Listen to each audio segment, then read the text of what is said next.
There we go. Hey, There we go. I think it was my fault. I wasn't on the Wi-Fi. All right, My we office. could blame it on you if yeah, we could blame it. Sure. Yeah, it's good. Go, we're on now. No, thanks for coming on. Thanks for on. I'm glad that actually both our rules kind of align there, where you wanted to bump it forward. Yeah, no, that's super helpful. I got some kids to pick up from school, and that relieves my wife from some duties, which makes my life easier for sure. I won't keep you long. I won't keep. I just wanted to connect and chat. Yeah. And so you're in Vancouver, Washington, right? Yeah, that's correct. Yeah, Dentistry, TikTok sensation, Instagram building. You're having a good time. I am having a good time. That's correct. I am having a good time. That's true. What It's am I going to fun, do with my right? good time? I don't know exactly, but I am having a good time with it. Oh yeah, I was just running through your videos one more time, and it's interesting. You don't do the pin some of your most liked or popular videos to the top of the feed. Do you know what I'm talking about? I don't pin. Yeah, I don't. I pin. I have videos pinned, right? On Instagram? Yeah, they're not my most popular videos. I pin the ones that I like the most. Do I not have any pinned? I think I do. So you do on your post sec. I know it's hard. It's probably blurry. You do on your Yeah. post section, but when you go to the Oh, here. the reels are different. Okay, so I can pin Yeah. reels if I want to. Yeah, there you go. Yeah, I just learned. Listen, I'm no expert, man. You just taught me that. I didn't know that. You can pin posts and then you can pin reels, and they're separate things you can pin. Yeah, so that's 6 you can pin down. So pretty cool, right? Yeah, I see a lot of people actually. I've actually talked to a lot of different influencers about this, and they always want to just post their most successful videos by like views. And that's just kind of a weird. My most successful videos by views are not necessarily the videos that I want people to see the most. So, Right. and then the ones I want people to see the most usually don't perform the way that I want them to perform. Pinning is my ability to. This is what I want you to see. So Oh, I follow completely. And actually, I following your content for a while now. I came on my radar maybe a year and a half, 2 years ago. What I like is that you make content differently. I don't know how you came into the content game, but you get about your day. You're a good storyteller. You bring in humor into the mix. You also shed some light into some topics but with a humor side, like the top 3 things you should avoid eating. And yeah, and that's a great example of when I post that, I don't know. I have no expectations of virality as far as the algorithm goes, and that one took off, man. That one caught a couple of algorithm waves, which is fun. It's a lot of fun.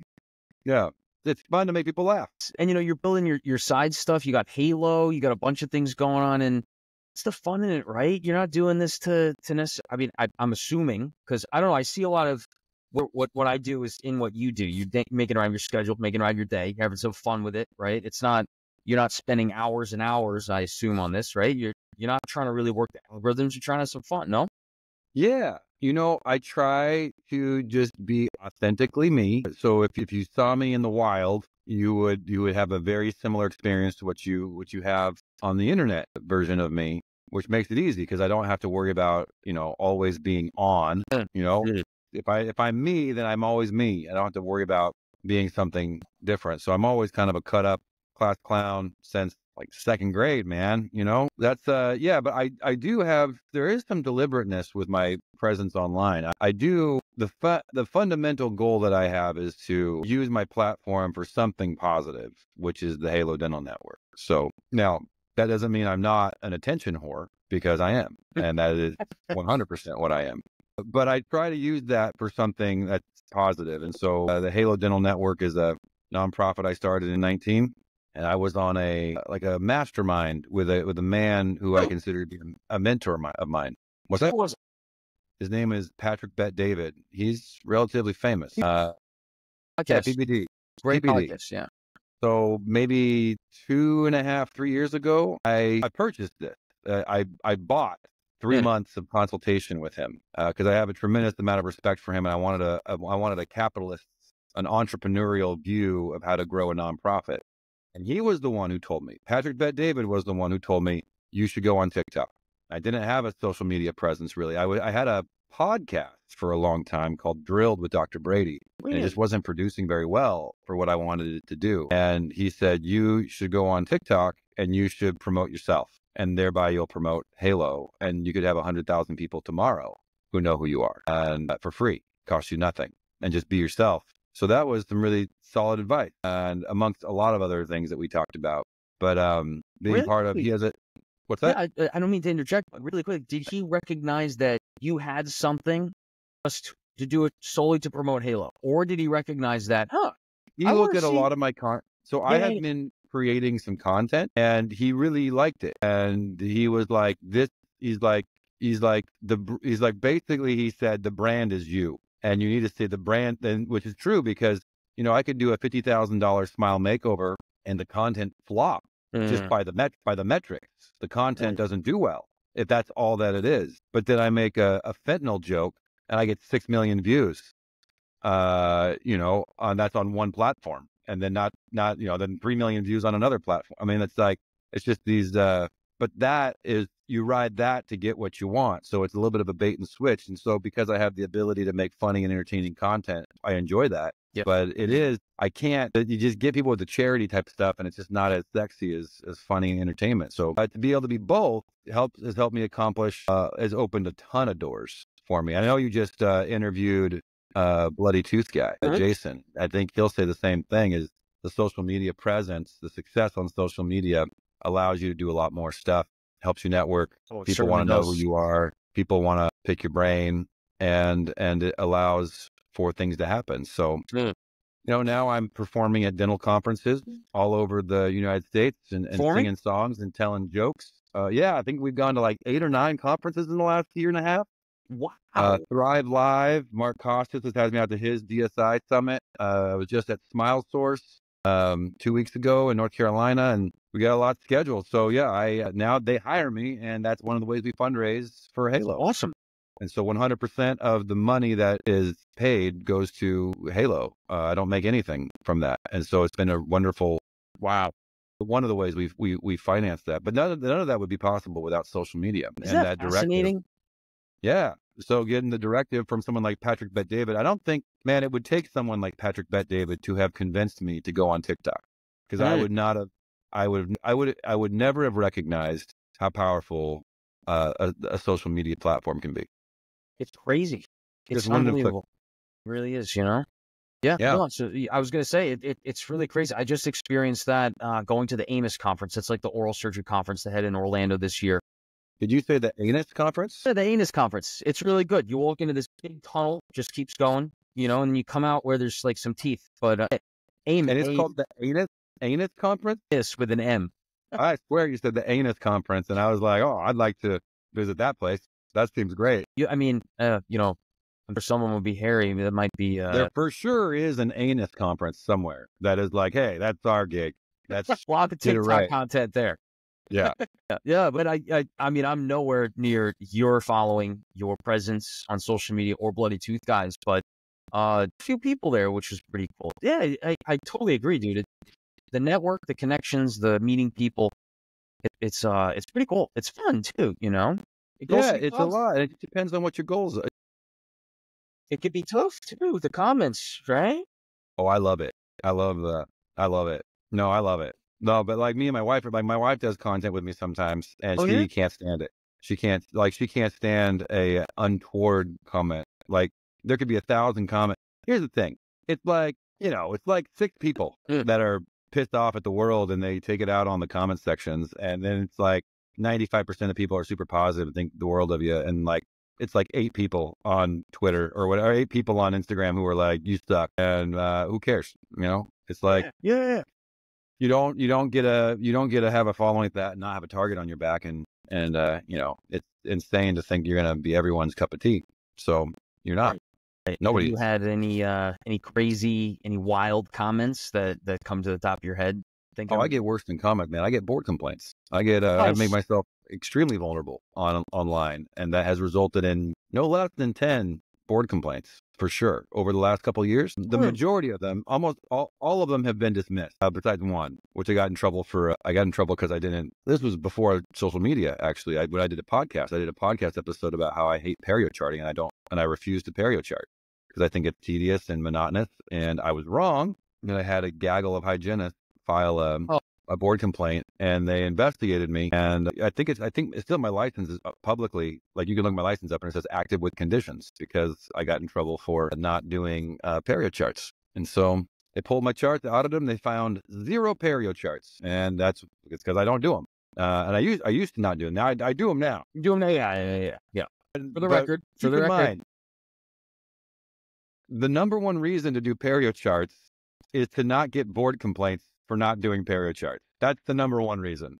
Well, you got the Not hygiene clinical. police on your butt now, so Yeah, no, they don't like that. But I do periocharts now. Now we do periocharts. I was always probing. I was always diagnosing disease and attachment loss. But I just thought periocharts don't even really chart that. That people do probing depth, and that's all they do. And I thought that's ridiculous because it's all about attachment loss. And I don't hire hygienists. I work without a hygienist, so I do my own perio protocols. So you go on social media and you make a target of yourself. That's for sure. But having the ability to move past that, but also admit that I was wrong. I was wrong. I should have been doing periocharts. yeah. So, lesson learned, $7,500 fine later. Could be worse. Could be worse. But now, do the Could be worse. conditions on the license, they ever go away? You know what I mean? The conditions on my license will go away after 4 years. They have the ability to, well, it's kind of silly because basically the state says we have the ability to come into your office quarterly at our discretion, unannounced, and audit charts at our discretion. And so that is the condition I have on my license for 4 years. I think I'm 2 years into that. They've come like once, maybe twice. But, I welcome compliance. That's it. It's, there's a lot of things. You go to any dental office right now and you find out, are they OSHA compliant? Are they HIPAA compliant? And are they perfect? It's like a cop who wants to pull you over. If they want to pull you over, they'll find a reason to pull you over. So compliance is difficult, and that's not really taught. Putting yourself out there online opens you up to that. Yeah. So anyways, it's a negative part of the social media thing, but it's not too big of a deal. And honestly, it's not embarrassing to me because I admit that I was doing something that was wrong and I rectified it. You rectified it, right? I still think periocharts don't really change clinical outcomes. Careful, you don't want a misdemeanor now. Dr. Brady, you don't want a hygienist- misdemeanor by the hygiene police. They're probably going to listen to this. I've never spoken to a hygienist who thinks they need periocharts to diagnose disease. We'll break it down for you. You talk to any hygienist and you ask them, and the hygienists are good. They know what they're doing. Okay. But you ask them, can you, with x-rays and by looking in someone's mouth, do you think if you had 10 patients, would you correctly diagnose gum disease on all of them? And they're all 10 out of 10. Absolutely. They have the highest level of confidence that they can do that. And that's reasonable, right? Yep. So they don't need the periochart to diagnose. Anyways, so it's anyway, a great point. And 99 out of 100 hygienists are excellent and they're awesome and they're so easy to talk to work with. And it's that 1 out of 100, 1 out of 1,000 that might be on the hygiene board that's just born to go after other hygienists and dentists and to make a name for themselves. And they got to go after people like you who has made a name for yourself. And that's how it goes. I completely agree with you. I've had some experience. I've had a lot of experiences and I'm not famous. I'm not anything. I'm nowhere near you are. I've had many instances during residency. I got 9 months left and these 3.25 years have been, it'll be cool when I finish, but no, I'll be able to talk more about it after graduating because there were some circumstances where it was like, I don't know, you complaints, exactly, similar to you. And it's crazy when complaints come from your colleagues that you work with every day. But, that's just, it's just par for the, listen, you put yourself out there, there's a target on you, and that there's a vulnerability side to social media. Yeah. That a lot of people don't know about. And that's, and I haven't, I've had a lot of talks with the board. They know who I am, and I don't want that. I wish that wasn't the case. Right. But they know me by name. That's not a group of people I want to know. But, it's so positive what social media does, can do for the profession, for you personally in your career and your connections and your network and your patients and all that. So it vastly outweighs, it's like, talk about welcoming compliance. It's almost like, I don't know, like, you ever heard of like when Chipotle or like Jack in the Box gets called out because they get like E. coli in their burgers or something like that?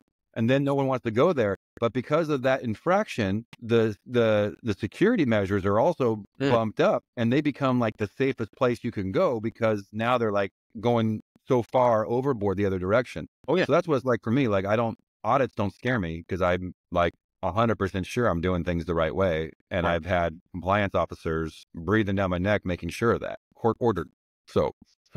No, that's a great analogy too. That's actually a great content story to say that, hey, look, sometimes if you have the compliance office director, consultant come to the office and check out, It's Chipotle, said there's no E. coli here. So Yeah. we're in a phase of doing really good things. And the board is not out for, I don't think the board is out for blood. Every state board's a little different. Maybe some are. Yeah. And some of the people who complained about me are out for blood. But when it comes to the board, I do think that they're there to find bad guys. And there are bad guys out there. And I know with a high degree of confidence, I'm not a bad guy. I'm a good guy. And I rub people the wrong way. But I also get DMs all the time. I mean, I get very heartfelt. I get a lot of personal fulfillment from some of the messages I get from people and some of the things people tell me when they meet me in person. Just putting a smile on someone's face is kind of priceless. So I love that feeling. And again, it's like 10 terrible, sad assholes online that do that kind of stuff, that file these complaints and probably hate themselves a lot. Yeah. So it's not a huge port, but they're so loud and they're vocal in your mind. Like if someone's like, "Hey, you suck," you'll remember that, even though 100 people are like, "Hey, great podcast." Yeah. Someone, I think this really goes far too, because you don't even have to make content to recognize that you rub some people the wrong way, and unfortunately, those will go out of their way to make your life, your dental school experience, your college experience, hell, residency experience, food hell, and no, you just gotta barrel through it. Sometimes those barriers, again, within reason, say you're compliant and everything, you're following the rules. Well, critics, the criticism, you just gotta barrel through. But that being said, they say hurt people hurt people. That's what it's all about. So people who are confident in their own self and happy in their own life usually are not online filing complaints against dentists that they do not know. They got a family. They got other things to do. And the people that do that, their life is their punishment as far as I'm concerned. So I'm able to move on because my life isn't my punishment. My life is my reward. So yeah. That's it. How was your day today? We'll transition a little bit because I know you have to run home. I'm working in a satellite office of mine that we just opened, and I'm filling in. I usually do 2 Thursdays a month at this third location that we have, just to kind of. Okay. Yeah, we have 3 locations. One just opened in March, and it's one that me and my partner are just kind of filling in. We have one associate working the practice kind of by himself, and he's doing a great job. But we're just kind of helping along the way until we get a second associate in, who should be starting with us in the next couple of months. And yeah, so it's a lot of exams. There's a lot of exams today. A lot of people say, like, do you do social media full time? And I don't. I mean, I wish I could, but I actually love doing dentistry, and I do 3 days a week, and I love it. And I could win the lottery tomorrow, and I still would do dentistry. 3 days a week? Were you always at 3 days a week? Were you? What days, too? So you said 2 Thursdays a month at the third off. I do Monday, Tuesday, Wednesday, and then at this office, until we get another associate in, I'll be doing 2 Thursdays a month. So this week I've worked 4 days, and it's 3/12s, and then today is a little bit of a shorter day. Yeah, we ended up at 3:30, but I'm still right there, Chair. I love it. I just need 1 second. I'm getting a call. If you could just wait 1 second. I'm sorry. No problem. Yeah, go ahead. About that. Everything okay? Yeah, I got to go in and patient in a little bit, but I got 5 minutes. Now it's one of those calls. As a chief, I'm not supposed to be going in to see these, but we have our residents on call, and if there's a laceration of the lip, for example, if that were to happen, our residents might not. I don't know. It's early in the year. I don't know. But sending calls with the attending says. Well, if you ever need to do this again, just let me know, man. I'm happy to. I'm hard to pin down, and I apologize for that. But I definitely love to have a chat. So we're busy, dude. No, I want to just gotta hit in, but yeah. Wow. Touch base soon, but I wanted to get your insight. 3 to 4 days a week. That's incredible. That's literally my dream. And well, really quickly, one more question. Why did you pick to work Mondays rather than Fridays? Oh, that recently just changed. I used to work Wednesday, Thursday, Friday, but now because I am pursuing stand-up comedy. Seriously? And I've been doing stand-up for like a year and a half, and doing these dental conferences has kind of sparked that in me, and I really enjoy it. And I have a lot of comedian friends who are in the business and definitely are super helpful for me. Oh, dude, that's awesome. Yeah, it's a lot of fun. And so because comedy is kind of done and conferences are all done on weekends, just so I ensure that my schedule is free every Thursday, Friday, Saturday, Sunday, I work Monday, Tuesdays, Wednesdays now, so that my weekends are always free. I used to not care because, I don't care about it. If Friday's the same as a Monday to me, doesn't matter, make a difference. then also my kids are getting older. And so in order for me to participate in like, going to football games and events and dance recitals and things like that, it just makes more sense for me to be available on the weekends. And since I've done 15 years, I put my time in, I bullied my way to my preferred schedule because I own the whole joint. So now I work Monday, Tuesday, Wednesdays. The dream, Dr. Brady. This is great. I'm enjoying what I'm doing. That was the first thing you kind of led with. I do enjoy making the content. I enjoy meeting people. I enjoy meeting the people who appreciate the content that I create. And, I love making people laugh. It's been something I've loved since I was in second grade, and I am addicted to it. So as long as I can, that's what I want to do. And so taking my talents to the stage is kind of the next step for me, which is a long haul. I mean, it's a lot. Stand-up is hard, and it's very, very different than making videos online. Do you listen to funny in class? Listen to the Rogan podcast at all? Have you seen Shane Gillis's stuff? Shane Gillis is one of my favorite comedians of all time. It's hilarious. Yeah. Oh, he just came on my radar like 9 months ago. I just saw him in Portland. Gosh, two months ago. Saw him live. No way, you saw him live? Mm-hmm. Yeah, he's great. He's traveling with another Australian comic named JD McCann, I think is what his name is. And that dude's freaking amazing. So funny. Australian dude. So funny. But Shane's amazing. Big fan of the Rogan podcast as well. When I can catch it. It's a long, I don't listen to a lot of podcasts, but of course. Rogan is a legend in the space. He's obviously. A legend too, yeah. And he talks about on the podcast how, and if this was really fascinating, I like the idea of, when you make content, you put out reps, you testing out things here and there. In stand-up, it's very similar, but harder because you're always live, right? You're testing out jokes over here, you're testing out ones over there, and then you got the core ones. Talk about this on stage, and it's like you can completely bomb a night, and then that ruins your week, maybe. And you're doing dentistry Monday through Wednesday, some Thursdays, and then you're going out and you're doing something completely different. Although are entertaining here, you're treating patients there. It's still fascinating and commend you because it takes a lot to do that, right? Yeah, and it's a lot of credit goes to my wife. I had to talk to my wife about my life choices. I have 4 children, and I run 3 offices, and I run a nonprofit, and I like playing music, and I'm in a band, and so there's just a lot of things going on. And to add one more thing, I actually had to give up the band to pursue some stuff. So, things you want to add things on and just keep adding on and adding on. And I think something I'm learning in my later stages in life is you got to let things go to add things on. You can't just keep on adding. You said, but this is something I want to add on. And my wife, credit goes to my wife, who lets me do what I do. I could not do this without her, and she is the rock at home that makes it possible. Now, does she find your jokes funny, though? This is the ultimate question. 50-50, dude. Yeah. But she's my ultimate critic. That's not if bad. I can crack her, I feel like that's content I can put out there. She's the hardest cookie. So if I can get her to crack a smile, I think I got something. That's ready to go. Yeah, for sure. That means it's marinating well in the oven. That's good. No, that's good. Think so. Yeah. All right, Doug Brady, I got to run. Thank you so much for coming on. We'll run this back for a part 2 soon. I'm sorry I got to run. Although we are at about half hour. Absolutely. So this is fun. This is fun. We can do it again. Just a chat. I don't like to get into the nitty gritty of dentistry, so to say, but yeah, just a chat here and there and have fun with it, All right. Dude, you got it, man. Okay. All right, man. Thanks again. Good night. Talk to you later. Bye.